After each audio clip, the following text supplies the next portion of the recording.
What's good, KQs? This is PJ's house update part 2.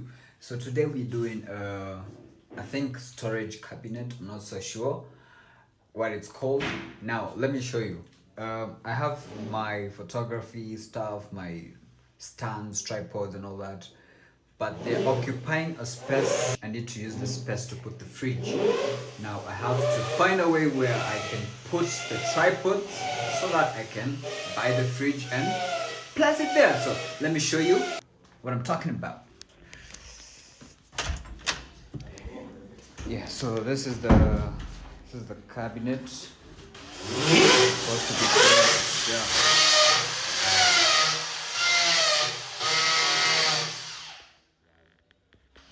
Supposed to be going up there. Supposed to be going up there. And those are the things that I'm supposed to move out.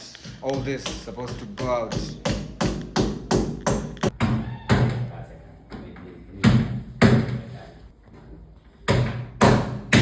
And it is done. Kapenta wangu fanya kazi nzuri. Boniface, Mungu akubariki wewe.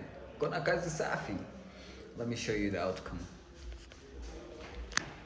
This is the outcome. Just look at that. Look at that.